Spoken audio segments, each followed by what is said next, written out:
think about. Death is swept under the carpet in our culture. In the hospital, they try to keep you alive utter desperation. They won't know the mockery. Well, of course, we've made death howl with all kinds of ghouls. We've invented dreadful afterlives. I mean, the Christian version of heaven is as abominable as the Christian version of hell. Nobody wants to be in church forever.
They try to keep you alive, utter desperation. They won't take the mockery. Well, of course, we've made death howl with all kinds of ghouls. We've invented dreadful afterlives. I mean, the Christian version of heaven is as abominable as the Christian version of hell. Nobody wants to be in church forever.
important to think about.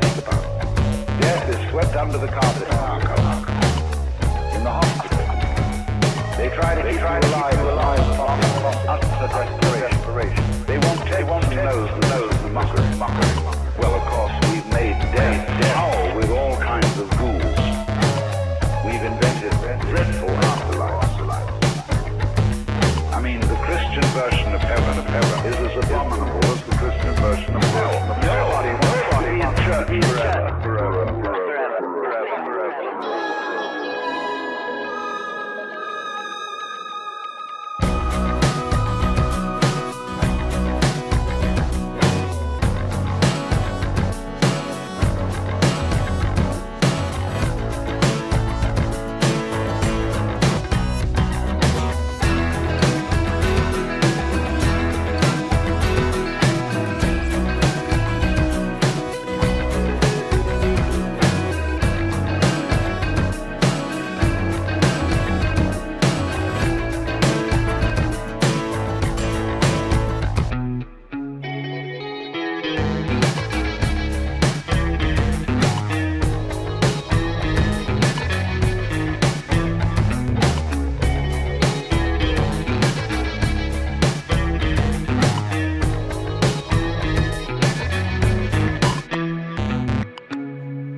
checked on you today? Who checked on you this week? Fuck it, who checked on you this month? Yeah, and I don't mean checked on you as in they want to get high, they want to get drunk, they want to use you for a motive. I mean checked on you just to see if you was okay. I mean checked on you just to see if you want to catch up over a coffee. Not these people who've always got a personal gain or a personal motive from it. They want to use you for a good time. Nah, those ones don't care about you. They don't care about your mental health. They don't care about your life. They don't care about your career. And they don't care about your relationship. Think about it. People are going to use you all the time. They're disguised as friends, but they're fake. Only real friends will tell you what you need to hear. Only real friends will push you forward. Only real friends will check in on you to see how you are. They care about you. So fuck off all these fake. Now, I don't know what Clinton did to piss off his girlfriend, but he probably deserved it. Welcome back Beautiful and amazing human beings. My name is Luke Radowski here of thebestpoliticalshow.com. As of course, we are going to be going live for the next 2 hours with some really awesome, interesting individuals in-house today. As of course, there's so many interesting news stories to talk about, specifically when it comes to Donald Trump, when it comes to Alexei Navalny, the conflict in Ukraine, Jimmy Carter, acorns attacking police officers in Florida, and so much more that, of course, we cannot talk about here on YouTube, where, of course, we will be taking the conversation in about an hour and going to our virtual free speech safe space, Rumble, and discussing a lot of really crazy things, including the Susan Wojcinski story. Tragic, crazy story, but there's many layers and context to this that I think is absolutely worth discussing in a full and honest context, and that's probably going to be happening in an hour. We're going to be live for 2 hours, so make sure to share this broadcast with your friends and family members. It is more imperative than ever, as of course the YouTube algorithm isn't really that friendly to us, but you guys getting the word out there really does mean a lot to us, so we can't thank you guys enough for sharing this broadcast, whether it's retweeting it, sharing it on Facebook, telling your friends, telling your family members, and it really does amount to a lot of significant difference, as of course we are an independent media organization that has pretty much survived because of your help, your support, and you guys get to also participate in our conversation. One way for you guys to easily do that is to sign up on lukeunfiltered.com. You could do that for less than $8 a month. And then by doing that, you guys get access to a special Telegram channel, that I am in right now that I will, of course, will be going to. And you guys will be getting the ability to call in through video and ask us whatever questions you guys want. Another way to participate is, of course, through mysuperchat.com, another link that we have down in the description below, where, of course, your super chats get to show up on screen, and there's only a 3% service charge. YouTube takes a 30% service charge. Rumble Rants, we don't know what the service charge is, but yeah, if you get the opportunity, check out mysuperchats.com. And of course, we will be doing everything in our power to address any and all super chats. Joining us for this very interesting conversation is some really cool people. One of them is Josie, the redheaded libertarian. Josie, for the people who might not know you, who are you and how would you introduce yourself? Hi, I'm Josie. I'm the redheaded libertarian on X. I also moonlight as a demonic calendar model. And we have that calendar behind Ryan Black, who is another person who, of course, was also on the show previously beforehand. Ryan, for the people who might not know you, as you have this beautiful poster and calendar right behind you, how would you introduce yourself? Hey, I'm Ryan Black. I'm an international dating coach, and I'm the Ryan.Black on Instagram. We had a very fascinating conversation with both of you guys, but with Ryan and Clint, it got a little tumultuous, which is really fun. It was a great conversation. I thought it was very fruitful. It was very productive. We're going to probably continue that conversation in some kind of lighthearted way on Rumble. So thank you guys so much for coming out. Thank you so much for joining us. This should be definitely a crazy conversation, as we are in absolutely crazy times. Now, Clint, what did you do to piss off your girlfriend? Look. I don't know. I didn't know which angle the lead-in was going to go. Yeah, look, she's got BPD and ADHD, and sometimes I'm mean to her, and then she breaks through doors. It's tragic, but I love her, and we're gonna work it out. Clint Russell, host of Liberty Lockdown, dating the female version of the Kool-Aid woman. So I had to. I couldn't help it. She just blasts through the door. Hey, Clint! All right. People are gonna say it's racist. It's not. It's not. It's truthful. It depends on the flavor of Kool-Aid. Then it's racist. At Liberty Lockdown, she was black for the people listening. Ryan's interested automatically. Ryan's like, hey, who? Sorry, go ahead. I can't. I'm sorry, Clint. It's okay. We're riffing. At Liberty Lockdown on X, if you want to follow me or subscribe to support my work, I would appreciate it. Liberty Lockdown is the show. I'm the co-host of the Best Political Show, and while you're picking up your phones, I would like you to go to your RSS, your little podcast app, and search for the Best Political Show as well as Liberty Lockdown, and press subscribe so that you never miss an episode. We've got Steph on the buttons. Hey everyone, this is Steph WeAreChange on Insta and Steph WRC on X. Ready to go. Awesome. We got a lot of great people coming in studio, including even individuals like Sam Hyde. This week alone, we're going to have a lot of really incredible individuals. Alex Brusewitz is on tomorrow. We got Morgan from TPUSA coming on, as well as Andrew, the Don't Tase Me Bro, that has volunteered to test his survival tasing skills with Clint. Clint has no idea about this. This is the first time I'm bringing this up, but it's going to be a great show Wednesday. It's going to be a great show Monday, a great show Tuesday. So make sure to click the subscribe button and the notification button, as of course we usually do go live 6 p.m. Eastern, and we will be doing so within the next 3 days. So definitely stay tuned for that. As of course, let's just get right into it as we have the story that broke a couple days ago as President Trump is now ordered to pay $354 million in a civil fraud trial that has also barred him from running business in New York for 3 years, as a judge just found him guilty and is ordering to pay this much in damages. This is a huge sum of money, and clearly from what I see it to be a deliberate attempt in order to try to sabotage, in order to try to stop Donald Trump from becoming the next president of the United States, as of course he is running a very expensive re-election campaign, and it costs a lot of money to do this. Donald Trump usually has been financed by his own money, and now during this key critical juncture where I believe that this is going to be a tighter race than a lot of people expect it to be. I believe this race is going to be very, very close. Every little bit of advertisement, every little bit of influence, every little bit of news is going to be impacting this election, like we saw with the last one with the Hunter Biden story that was censored from the corporate media. But is this anything else other than a deliberate kind of kneecapping of Donald Trump and his hope to become the next president of the United States? I have a question. Why do you think it's going to be close? Because when you look at the things that the Democrats pulled out last time, if you look at how they were able to run Joe Biden as a candidate who was hiding in a basement, they're going to run the same kind of campaign. They're going to play to those same kind of dirty tricks. And when it comes to ballot harvesting, the Democrats, they're really awesome at it. And they have a huge advantage, especially when it comes to urban areas, especially when it comes to going from building to building, comparatively to Republicans that have to go from suburban house to another suburban house.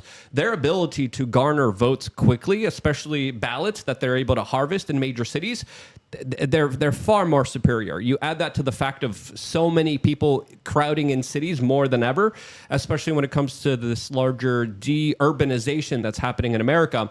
The numbers don't look that good, in my opinion. Are we allowed to talk about the millions of illegals that they're just shuttling through? Yeah, we could talk. We could talk about the immigration policy. Well, it's not about immigration policy. They're flooding the country with illegals. The plan is to obviously have those people be the ballot harvesters, and those people, they're going to legalize them and then get them to vote. That's how they're going to do it this time. Yeah, I do believe there is a long-term plan to naturalize a lot of the people who are just literally walking into the United States. But there's also a larger effect when it comes to congressional representation and votes in the House that is also going to be significant immediately. So yes, the Democrats are kind of securing their position to be in power forever. And I think this is going to be a very important election because I do think it's going to be close. And I do think with the way that things are going, I wouldn't be surprised if Joe Biden, even though the polls are showing a different perspective right now, personally, I wouldn't be surprised if Joe Biden is reelected, to be completely honest. I don't know what you think, Josie, about this current situation yourself. There's a lot of things I wanted to weigh in over just now. It's something that I realized that happened the same day as that verdict dropped is Trump's working on a Truth Social merger, and that got the nod, and that's worth like $4 billion. So if he has to pay that $354 million, it's just a drop in the hat. If he gets $4 billion, he seems to be ahead when it comes to that. Another thing is we were talking about how we can't do business anymore in New York City under this ruling that will probably be overturned, but say it sticks. According to the Constitution, if somebody wants to run for office or wants to be president, they have to relinquish their businesses. They can't have other loyalties in other places. So Trump had actually signed his businesses over to Don and Eric. So him not being allowed to run a business just makes his life a little bit easier. New York City, just my opinion there. It is. I was looking at when the border, when the governors were talking about the border and possibly sending their troops to help Texas. National Guard. The National Guard. if we were looking at the states and I was trying to run a tally, I'm like, okay, well, how many electoral votes in each of these states that are having loyalties to Texas and to states' rights as opposed to the federal government didn't quite make enough to be president, though it was more than half the states. So it wasn't over 270 just because the population in those states is lower. Exactly, Which yes. makes sense because that's the rural states, and those are the people that tend to believe more in the Constitution broadly. I mean, to Luke's point about the the fortifying of the election and whether or not the election is going to be close, I actually agree with him entirely that the election will be close. I think that the only disagreement we might have is that I don't think it's going to be Biden.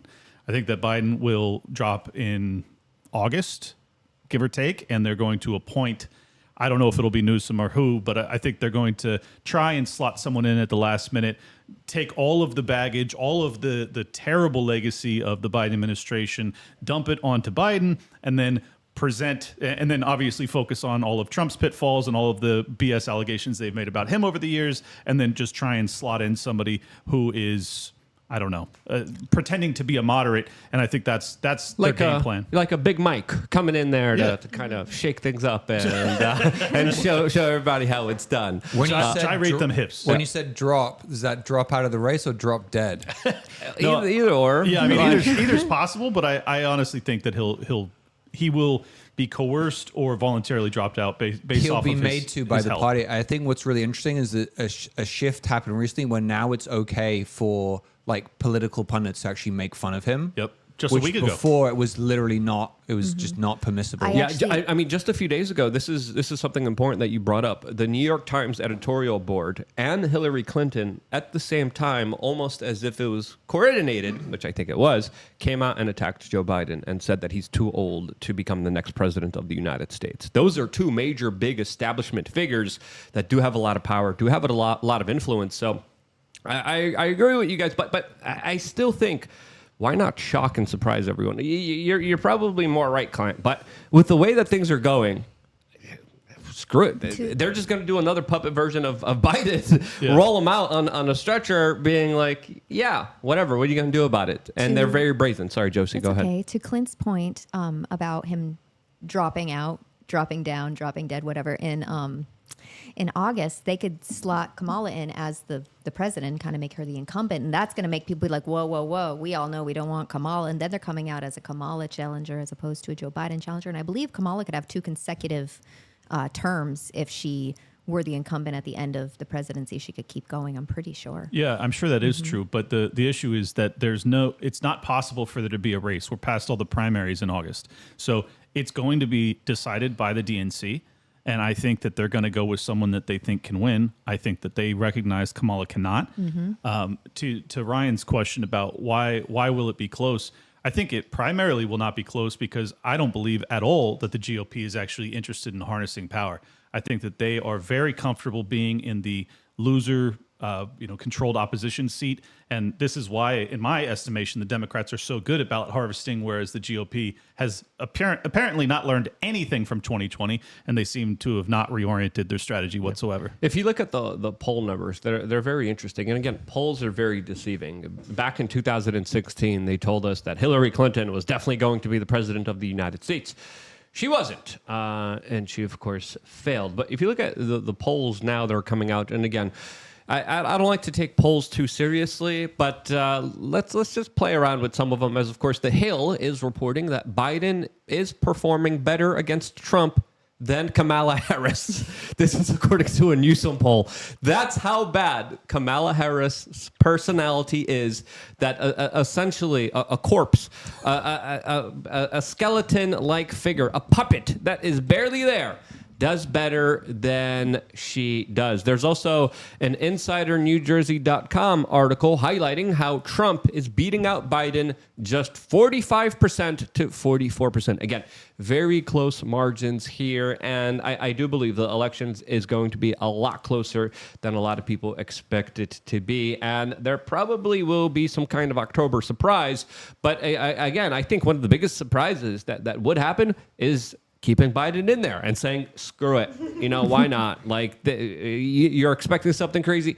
Here you go. Here he is. We're just going to say, you know what? We got this. And there's nothing you could do about this. And that would, signal a lot of warning signs for a lot of people in America, as of course the political prosecution would of course ramp up. There's a lot at stake here for this election. And truly, we're living in very dangerous times that are probably going to become more dangerous and more unpredictable moving forward. But that's just my 2 cents. What do you guys think? Where are these polls being conducted that show 45 to 44? Is it like a migrant housing facility in Arizona? Is that where they're doing the polling?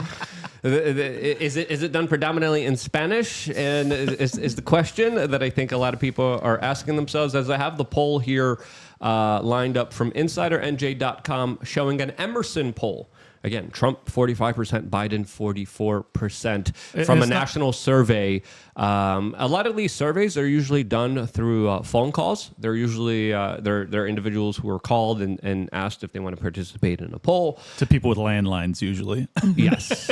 So that usually does kind of represent the It's the larger boomer boomer count. Yeah. demographic. Yes. And one reason why a lot of people are telling Donald Trump to make Vivek Ramaswamy his VP, who of course is a lot younger and would probably galvanize a lot younger of a base to support him for this next upcoming presidential I feel election. like Vivek gets the same people as Trump's base, really. What would be more interesting is for him to pick RFK as his vice president. Yeah, I think that would also balance out a lot of the 2020 Donald Trump record that is questionable, that we can't mention here on this particular broadcast.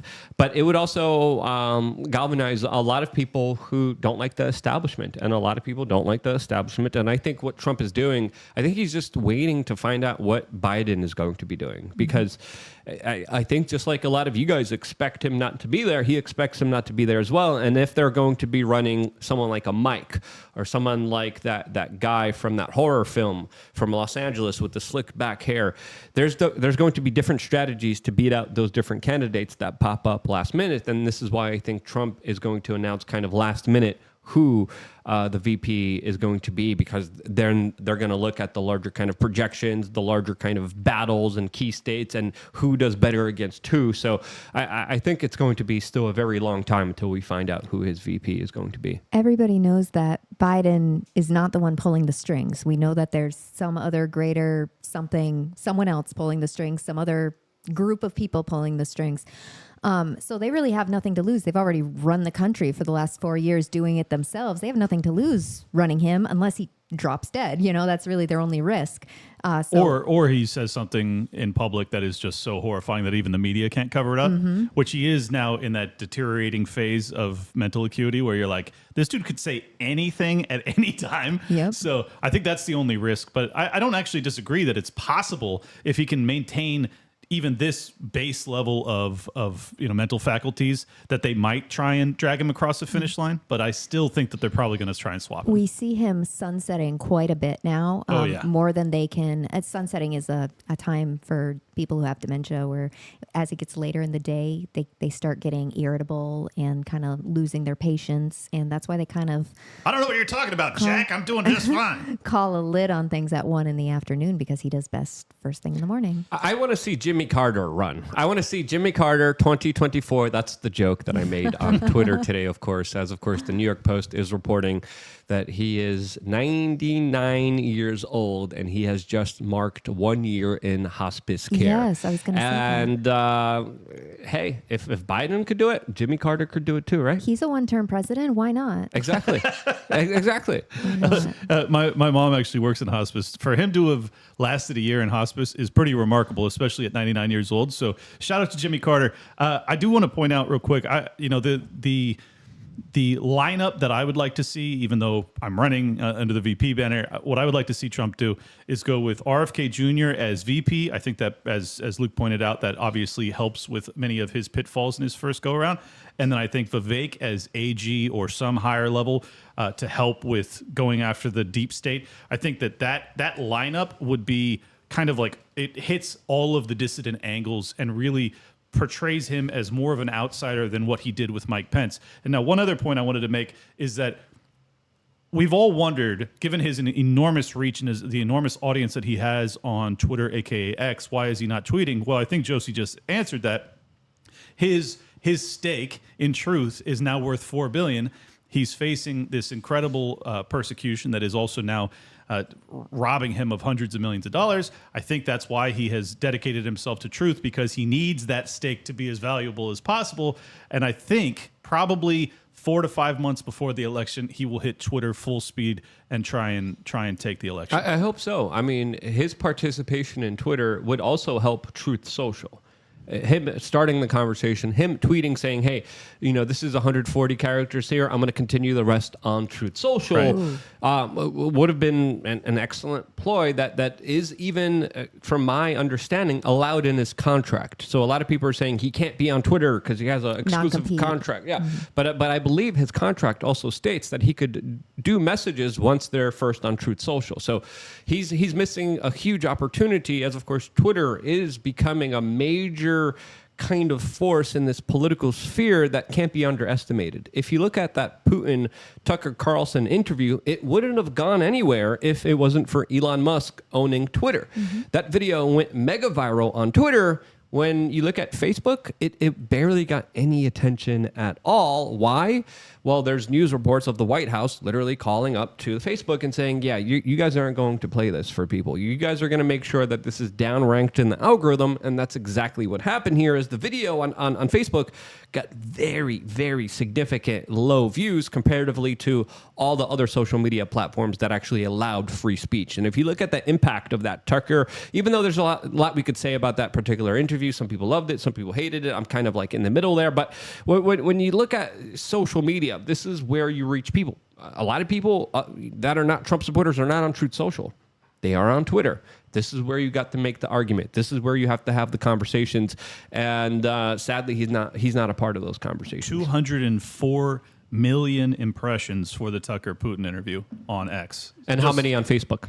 I think it was less than 1 million. Yeah, I think it was like 100,000. That is such a violation. That is just such a violation of our First Amendment. Yeah, but hey, Mark Zuckerberg was at the USC event awkwardly with his hands, not knowing what to do with them last night. So yeah, there's that. As of course, as soon as I saw him on the screen, I started booing automatically because of what he represents. And even though he's doing some MMA stuff and finally learning to self-defense and fighting and doing some cool stuff in that realm, what he represents is essentially a big base for the Democratic voters that wouldn't be there if it wasn't for him. If you look at his impact in the last election cycle, not only when it comes to banning the Hunter Biden story, canning it, destroying it, and having an effect on the election that way, when you look at the Zuckerbucks, the hundreds of millions of dollars that he poured into the last election, he is the one that essentially got Joe Biden into political office because he made sure that there was a voter turnout effort in major Democratic areas where people went from building to building to building, getting everyone to vote there on the spot. It wouldn't have happened if it wasn't for Mark Zuckerberg. Mark Zuckerberg essentially is the kingmaker, is the person, in my opinion, that put Joe Biden in power.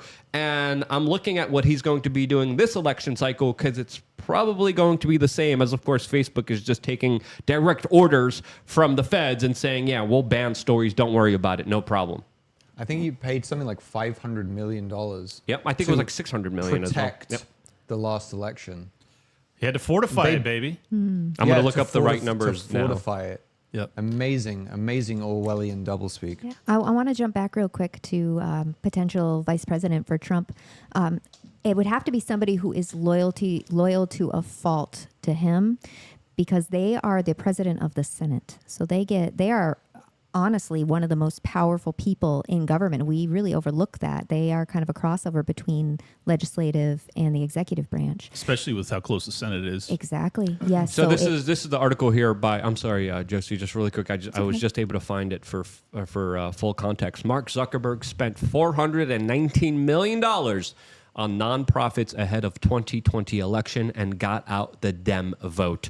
And it's pretty clear he had a direct result, except in Florida, that went very red, where there was a specific policy implemented by the governor here, Ron DeSantis, that prevented any kind of Zuckerbucks money from affecting local elections. And for some reason, Florida went very red.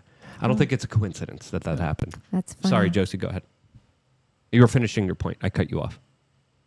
I forgot. It's okay. You were talking about who should be the VP Okay. instead of It's RFK gotta Jr. be, yes, okay. It's got to be somebody who's loyal to Trump, because RFK Jr. he was a Democrat and now he's an independent. He's looking at being a libertarian. He's kind of flip flopping in a lot of places. So if there's a bill that's up and it's very close in the Senate, and there's a bill that's up, I mean, we got to make sure that his loyalty is to Trump and not to a lobbyist, not to some money, some blackmail, some anything. I mean, he seems pretty strong against the feds, which is great, because I feel like an attack like that could come from that direction. But it's just something to keep in mind. You need somebody who's really solid and isn't going to flop. Well, this is why I would prefer Vivek, because I think that he would be more apt to walk in lockstep with the America First movement, whereas RFK Jr. in the Senate almost certainly wouldn't. When there's tiebreakers and he has to vote, he's going to go with whatever he thinks.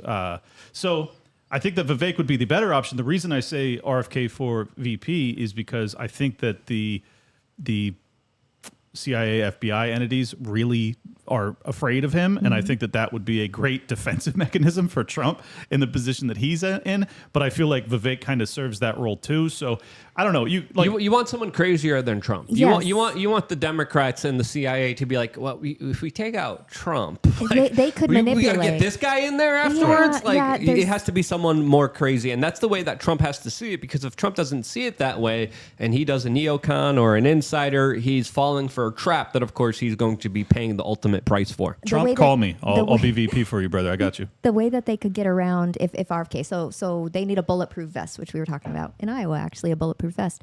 So if they took out Trump and then Kennedy was elevated up to president, they could control him by being like, oh, we have another pandemic, which we all know he bent the knee immediately to a pandemic. It's a way kind of around his loyalties into his other loyalties in order to control him in that way, would be my guess. He also supports endless funding for Israel. So he clearly has some pressure points that make him malleable. So that's my concern. I think that Vivek would be more steadfast, but at the same time, we don't really know how Vivek will govern because he's never been in government. So it's all kind of a mixed bag. Yeah, it's politicians promising stuff, which doesn't really amount to a lot until we see him in political office, and we learned that lesson with Donald Trump as well.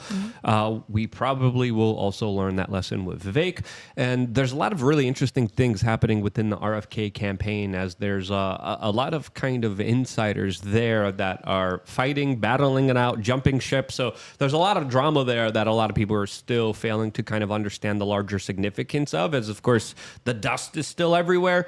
When that dust settles, I think we will further understand what's really happening in that political campaign, and then we'll be able to assess things a little bit more. We got some super chats and Rumble rants that I wanted to address, as I also wanted to remind people. Josh, if you're watching, send the link to lukeunfiltered.com so people could sign up. They're going to be calling in about an hour from now. But we got one Rumble rant from Nephilim D Squad saying Biden is a skin suit and Satan is pulling the strings. It's all Nephilim-ish. Thank you, Nephilim D Squad.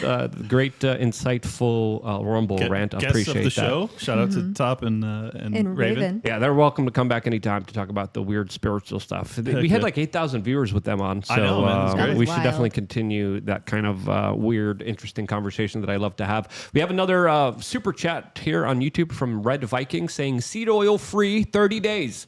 My gut feels a lot better. Thanks. Awesome, Red Viking. It's good to hear. It's very hard to avoid the seed oils, but members of LukeUnfiltered.com, we have specific seed oil free cards that you could give to your waitress. Of course, this is not going to work in McDonald's, but this is going to work at fancy restaurants, nice restaurants, where you could just ask them to please cook your food in actual butter. You could do it in a nice, cordial way with a little business card that you could hand them, and not just be contentious. So check out, if you're a member, LukeUnfiltered.com, check out those seed oil free cards. We got another super chat here from William Haig saying, little WeAreChange fan club. We got to make that into a big fan club, William. 467 Spirit says, tuning in from LBC Cali Vibes Festival. Gwen Stefani brought a fan on stage to make out with. Aside from the subliminal signs, she brought up a young chick. The girl looked like a selfie and ran, took a selfie and ran.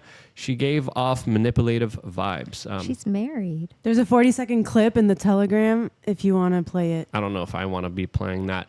Kyle Miller gave another super chat saying, I think an event said by the Beanie Man over the past few years will happen towards the end of the year.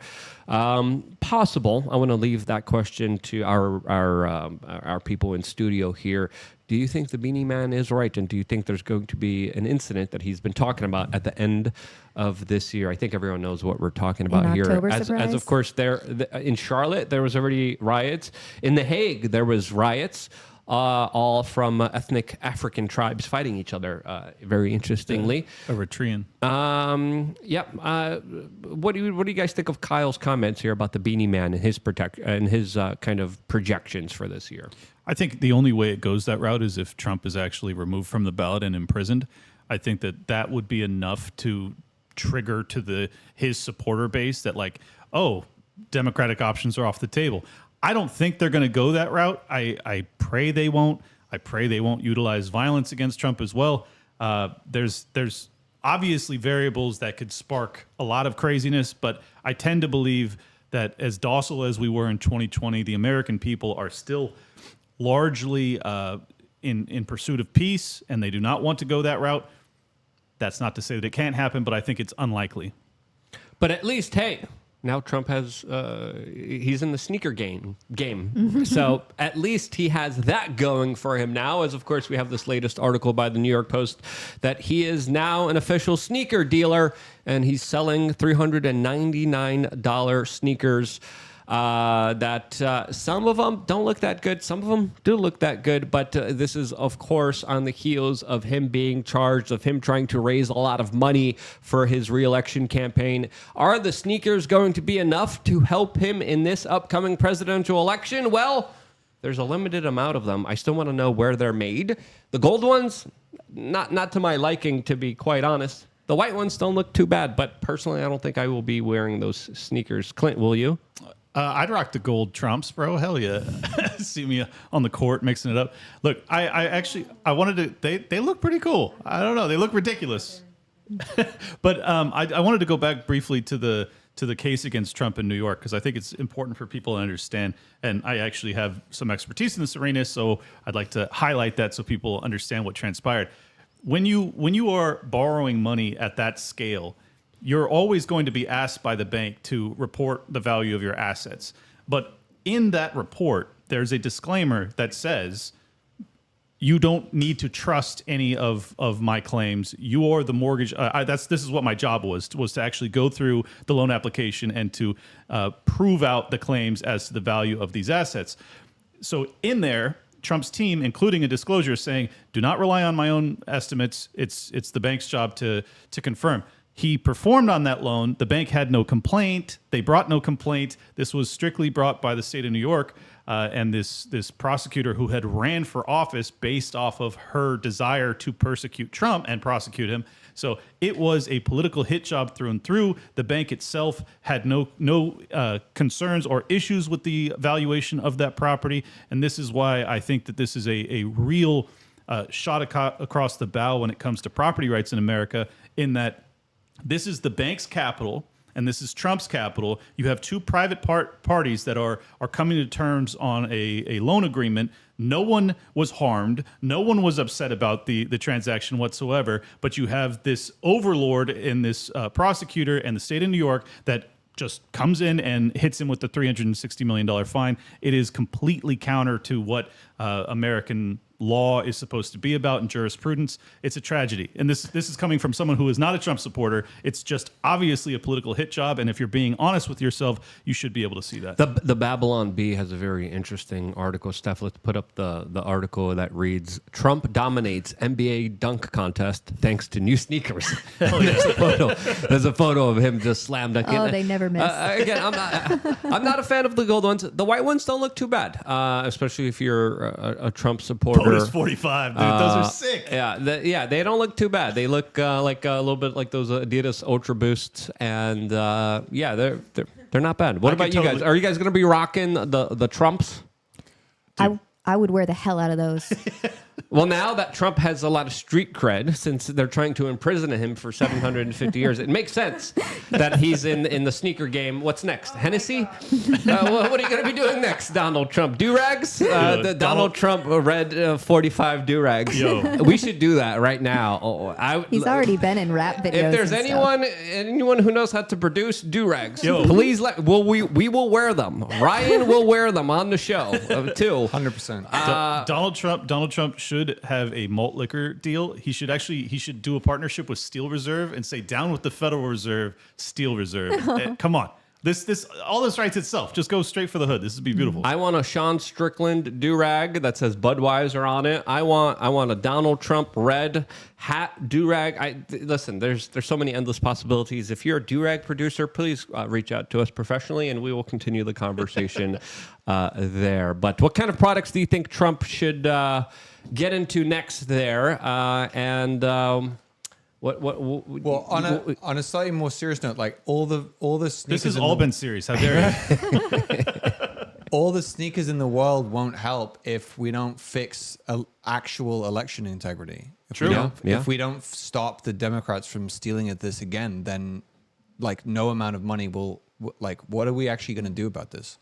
This is why the question about whether or not it ends up in the Beanie Man prediction at the end of the year is so poignant. I still find it very hard to believe that the federal government is prepared to just rip it away, arguably for a second consecutive time, given all of the angst that exists amongst his supporters.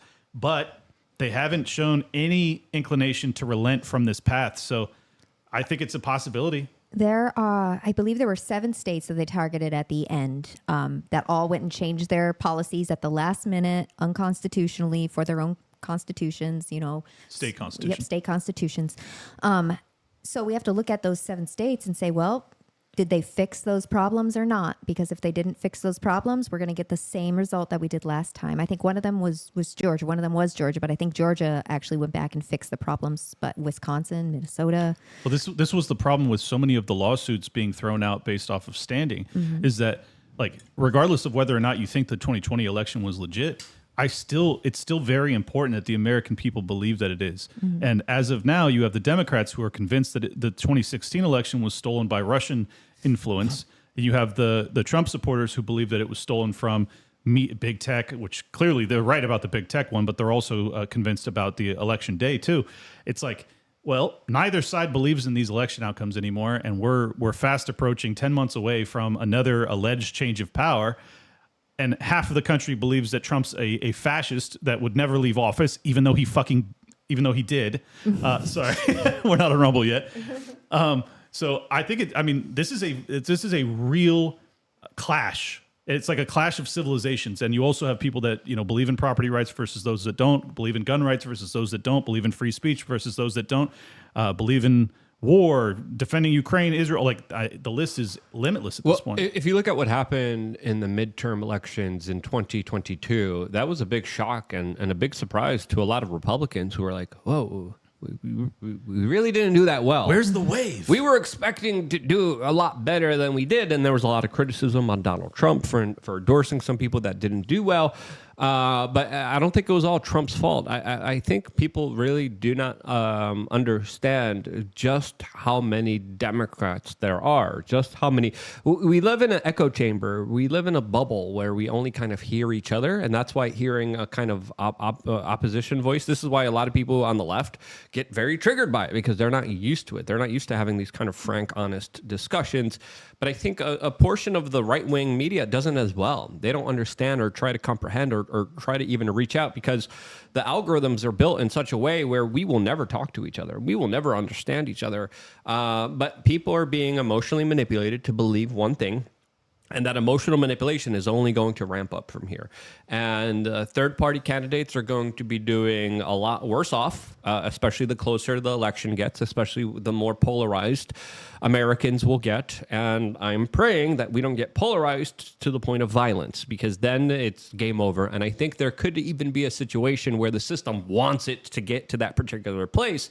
And I think at all costs, we have to try to avoid it. And that's just my own personal opinion. That's just my own personal perspective. perspective, but there's a lot at stake here. There's going to be more polarization, and there's a lot more Democrats than a lot of people understand them to be, a lot more cognitive dissonance, a lot more people living in their own bubbles, living in their own existences, getting just the same thing, the same opinions regurgitated back to them over and over again.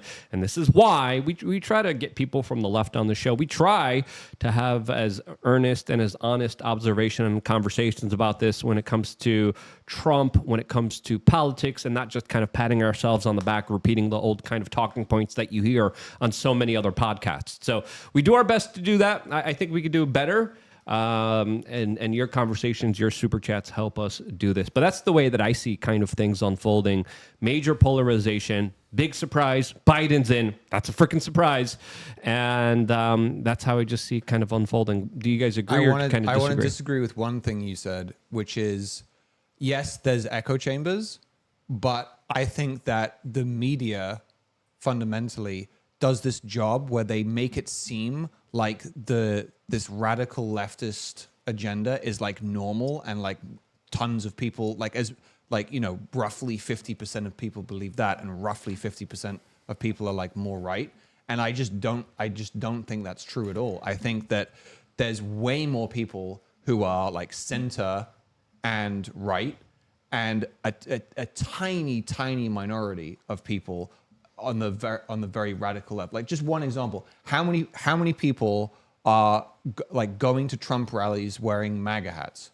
Have you ever seen one single person wearing a Build Back Better hat? I did. Ever in your life? I did. No. That wasn't a political event. It was here in Miami for the New Year's celebration, and there was like a Trump guy with a Trump hat.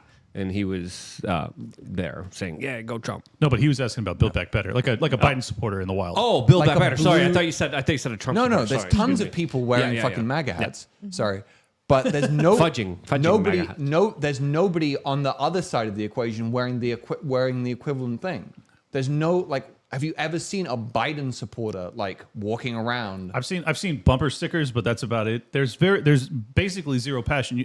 I think that But there never was. That's the thing. They're not They never existed. Biden, they're anti-Trump. Exactly. This is the point I was going to make, is that it's these people have been fear-mongered into believing that Trump is a fascist dictator. And they genuinely believe that. They believe he's racist to his core. He's a fascist. He's absolutely authoritarian through and through. And they will vote for whoever they are told to in order to stop that threat.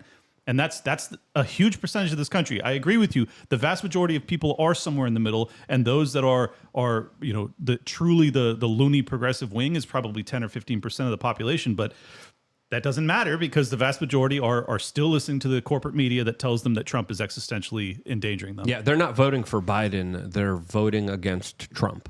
I think that the difference from the outside looking in at the Republicans versus the Democrats, the Republicans think the Democrats are stupid and they need to be out of power and they're dumb. The Democrats think the Republicans are evil and will do anything necessary to stop evil. And that's where it gets dangerous. Honestly, though, I'm getting to the point of thinking that some on the Democrat side are evil too. I mean, just because they're risking World War III with such reckless abandon, I feel like my justification is much more well-founded. Yep. But it's still a scary thing to internalize and to actually feel. That is yeah, I believe that there are people in our political establishment that are absolutely existential threats to humanity. But you some can't. of them? Just some of them? Well, that's what pits them against each other. That's how they fight, is what I'm saying. So, the Republicans will fight in a way that's like, we're going to protest at the Capitol. We're going to do something. We're going to really roll bold. over, show you our yellow bellies, and let you have our way with us Yep. as you please. And then the Democrats, they go dirty, they go nasty, they hurt people. Antifa, they're violent and they hurt people. So that's just the difference in how they see people is how they fight in the same way. And so that's what's like, you and I might think that there's people in the Democrats that are evil, but we're not going to fight them like they're evil. We're going to fight them smartly, not like like demon hunters. Right. And that's how they fight the Republicans, is like demon hunters. Well, the distinction has to be made between the people within the establishment who control the institutions and the people who kind of vote for them, because a lot of people don't make those distinctions. And I think there could be an agenda that wants you to think all of them are pure evil, when, of course, there's a lot of ignorance. There's a lot of people who don't understand the consequences of their actions, never kind of will, and are currently in this kind of short-term dopamine kind of cycle that prevents them from seeing anything down the line, or anything that is negative, anything that is bad that they caused through their voting record. You So make a really great point. There's something I shared yesterday. It's Dom Helder, Camera, The Spiral of Violence, 1971. And it says there are 3 kinds of violence. The first is the mother of all, the institutional violence. It legalizes and perpetuates domination, oppression, and exploitation. It crushes and eliminates millions of people, and it's silent on well-oiled cogs. The second is the revolutionary violence, which is born of the will to abolish the first. The third is the repressive violence, which stifles the second by making itself the helper and the accomplice of the first violence to the one that causes all others. that's absolutely true. Profound, yeah. And I had a very interesting conversation with a Democrat yesterday, and he was like, I'm sick of Biden. I'm sick of Trump. I don't like any of them. And I think, they're going to have to choose, like, hey, who's going to be the lesser of two evils? That, again, is the choice that a lot of people are forced to make and are going to be making. And it's not just us making this decision. It's also a lot of Democrats who are saying, yeah, but, and again, when you compromise on morals that way, no one really wins, as of course the system gets to play off everybody else and be as evil and as ruthless as it is, because of that kind of dialectic that always plays out every 4 years. Instead of people doing the hard work, instead of people realizing, hey, a politician is not going to save me. A politician is not going to do all the hard things that I need to do for myself in this life. Once people realize that, I think it's game over for the establishment. But this whole illusion of putting a vote, even though it matters a little bit here, I'm willing to give some of those people credence a little bit. But the biggest thing that makes the hugest difference is, of course, personal responsibility, individuals taking their lives into their own hands and not needing the government, not needing the establishment, not needing the medical industrial complex or the prison industrial complex or whatever freaking complexes are out there that, of course, are just getting off and screwing people over by their ignorance. So will there be an awakening? Will people wake up? Will this election be a landslide? I don't think so. I think it's going to be a slow crawl towards major division, major chaos, and hopefully not major violence. And that should be the thing that should be, I think, expressed most. In 2019, I was much more in your camp, Luke, in that I was just focused on my own personal, self-improvement and well-being. When I realized that regardless of what I felt about the political establishment, that there was the potential that my business and my state could be locked down for over a year and I could have things forced on me that was unspeakably evil, that was when I got politically activated in a way, because I think that there is something to be said for when a federal government gets to this level of tyranny, the vote in some ways matters less and less, but in some ways it matters more and more. It's very complicated to evaluate. But I think that to the point about the Democrat voters, the reason that I think that they'll turn out regardless of who's running is that they have been propagandized to believe that it is genuinely a blight upon their character if they don't support the Democrat, because that to them means that then they are ushering in, orange Mussolini, trying to stay safe on YouTube. So I think ultimately many of them, millions and millions of them, will turn out at the polls, and there will obviously be ballot harvesting that will help them try and get over the finish line. And then we have not even seen what the censorship apparatus is going to look like on big tech this go around. It was absolutely extraordinary in 2020. People are totally forgetting what it was like because now Elon owns X and there's a lot more leniency on things, but it's going to ramp up very hard in the next 6 months. And we don't know what it's going to be. Everyone's lives on social media who's an independent journalist are at stake here. I worry about big tech, an attack on X alone. Like all of a sudden we can't use X on the night of the election. I have a fear of that happening somehow. Or the week prior. The week prior, something where you can't get out. Yep. Well, So I want to add to what you guys both said. One of my legal mentors, brilliant guy, said we don't redress our grievances by voting. We redress them by the legal system. And so that's why it's incredibly important to, like, voting is part of it, and everybody should probably do it if they care. But also, understanding and knowing your rights and knowing how to enforce your rights against an overreaching government. Yep. That's an incredibly important skill that everybody needs to learn. It's the But, reason but our if you look at the founders- court system and you look at how it's weaponized against Trump supporters and J6ers, that doesn't highlight a good situation. As, of course, the Democrats are hijacking this institution as their own kind of political arm of repression. And, I had the article pulled up of what happened to Alexei Navalny, which, of course, the corporate media loves to talk about. There was a Netflix documentary. They can't stop talking about this one particular case. Of course, I made a larger point in my YouTube video today that said, just to shorten it as quickly as I could and to concise it, it doesn't matter if it's Gonzalo Lira, Julian Assange, Donald Trump, or Alexei Navalny. Whenever you prosecute people for political ideas, you lose. And you lose in the minds of the people, and you lose essentially a lot of the security that you thought you had, and you show essentially that you are insecure. Now, of course, the argument is made that you got to crush your political opponents, but I think everyone loses with these latest developments. I don't know if you guys have anything else to say about this particular case, because there's a lot of controversy surrounding Alexei Navalny, who he was, what he represented. But to me, I don't care if it's Alexei, I don't care if it's Assange. I don't think people should be punished for their ideas. Well, I would agree with you, but it's complicated when you realize that it's highly probable that he was being supported by, foreign US aid foreign and- intelligence agencies, and not just the U.S., but I think also the British. So that makes it far more complicated. That is not to say that I am at all happy with what transpired, and let's be very careful in saying we don't actually know what happened. I mean, you look at the Epstein case, like, we still don't know what happened there years later, but we're going to pretend as if we know 2 days after exactly what transpired with Navalny. I think obviously we don't. In fact, but he was in Russian custody. That's the big issue here. Sure. And you also make him a martyr. yes, You make him more popular than he ever was before. right. But So- but was it Putin that did it? And my point is, we don't know. Like, was it Putin that put him behind bars? Yeah, probably. But was it actually him that took his life? I don't know. In fact, I did an entire episode on Liberty Lockdown that came out last night.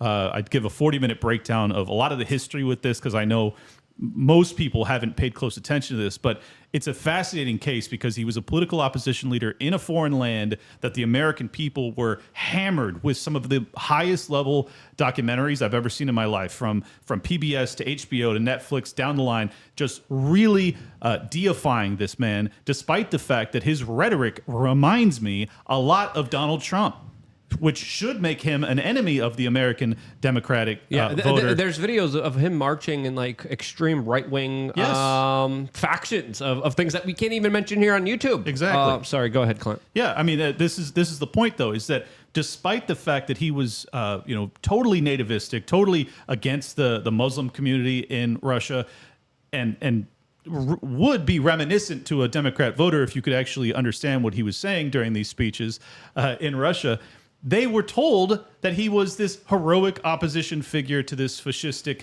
ruler in Putin. But if you invert that and you realize that, this guy sounds a lot more like Trump, and might I add, Trump is also being persecuted much like Navalny, still alive and not in prison, but it does appear as if they're attempting to take it that direction, does it not?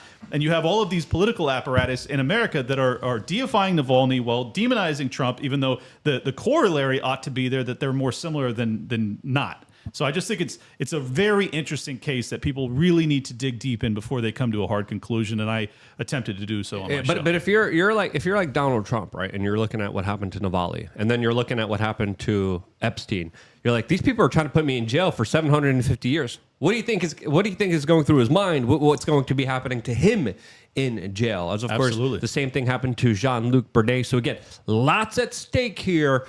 And this is why I'm going to use my favorite word. This election cycle is tumultuous and going to get a lot more tumultuous from here. What do you, anything you guys want to add on this particular topic? I actually wanted to talk about the grievances before we jumped into this topic. Can I jump back? Sure. Yeah. All right, cool. So Ryan had mentioned about redressing grievances and how, that's the way that we fight back. It's not by voting, it's by redressing grievances. And, we do have an issue where a lot of the courts are captured. It depends on where you have your trial.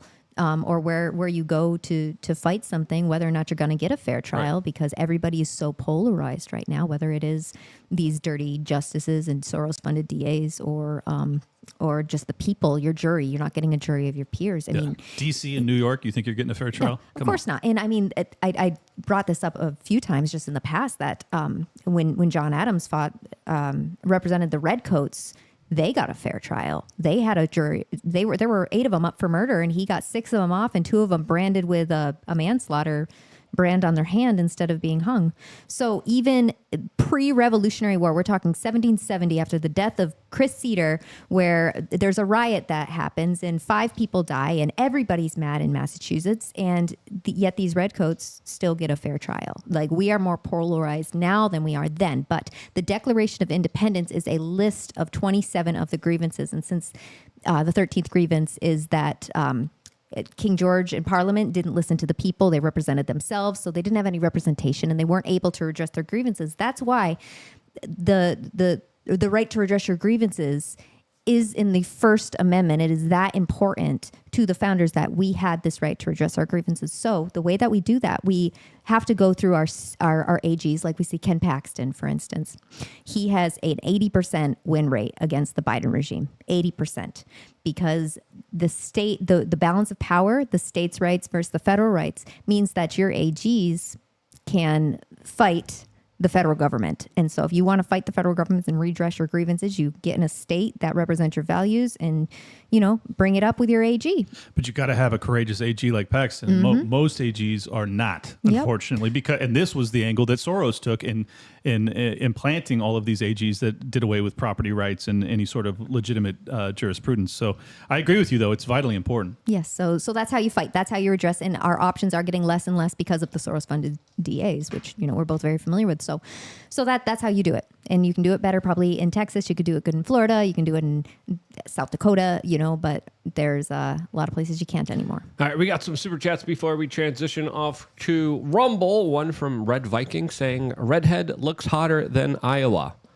I don't know what you're trying to say there, Red Viking. It's impossible to be colder than Iowa, just so we're clear. Oh, it was negative 44 degree wind chill. It was not fun. Brutal. It was not fun. When me and Clint landed in Miami, we were like, this was dumb. We shouldn't. We were hanging out with Don Jr., Vivek, Candace, and then we still came back after that being like, this was dumb. I wish we never went. That was, like, oh literally. my gosh. Wait, am I hotter than the state of Iowa or hotter than I looked when I was on camera I think in he means Iowa? the latter. Okay. Well, thank you. I was wearing a beanie. It's a compliment. John Griggs has another super chat here saying, hey, Luke, have you seen the insane Blank Maria Children's incident? Essay of a 2-year-old and a judge gave expungement in 6 months. Padua, Kentucky is furious. I'm not familiar with that particular case, but that sounds like a case of something that we would look into and talk about on Rumble. Chaya was talking about it. We'll cover it maybe on Rumble. I haven't heard this yet. I'd love to hear it. Yeah, Josie's going to be mad. MF Damien says, Griggs, small world. I don't know what that means. They must be friends. I guess so. But there's a couple of people that were a part of some crazy story that happened in, I forgot where it was, but they became members of lukeandfilter.com. They might be calling in. We already have one caller that is waiting to call in at 7:30 p.m. Eastern on Rumble, where we are going to be continuing the conversation on. So if you are right now on your computer, make sure to head over to rumble.com, and we are here right on the front page. Let's try to beat out Viva Frey here, who is, just 20 times, just has 20 times more viewers than we do. Let's try to beat him out. As of course, we're going to be leaving X, we're going to be leaving Facebook, we're going to be leaving Twitter, we're going to be leaving YouTube, and we're all just going to be having a more honest, real conversation on rumble.com/WeAreChange, or just go to Rumble.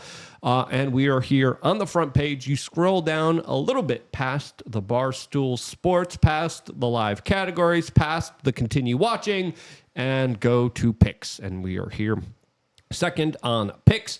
This is your time. Sign up to lookandfilter.com. Josh, if you're watching, put that link in the comment section below. And before we move over, Josie, where can people find out more information about you before we fully unleash your profanity-laden words and unhingedness on Rumble? I have a very dirty mouth. So you can find me on X, TRHL Official. I also do outside media work for timcast.com. So you can go over there and become a subscriber. And I host a show on X called Spaces with Josie that also airs for members only on timcast.com. And you can catch that on Monday, Tuesday, and Thursday nights at 7 p.m. We're going to need earmuffs for Ryan, who is a soft, delicate child, and will have to, of course, watch himself with the massive profanity that Josie is about to go off on. So apologies, Ryan, for the shock that you're about to endure. And where can people find out more information about you? I'm on Instagram at the Ryan.Black, and I'm on Facebook, facebook.com/RyanBlack.us. At Liberty Lock Pod. Liberty Lockdown's the show. As I said, if you want to see the deep dive that I did on Navalny, it's on YouTube. It got algo deboosted heavily because it's not a topic that they want me to be talking about. But Liberty Lockdown's the show. You can find me on Rumble as well, but YouTube is where I would prefer that you watch because you're on YouTube right now. On Rumble, I'm going to plug Rumble hard. I'm also the co-host of Tower Gang. Don't watch that. And we got Steph on the buttons. Steph, WeAreChange on the buttons. Let's go. Let's beat that dirty Canadian. Viva Frey. Louis Cadulis. Maybe, hopefully.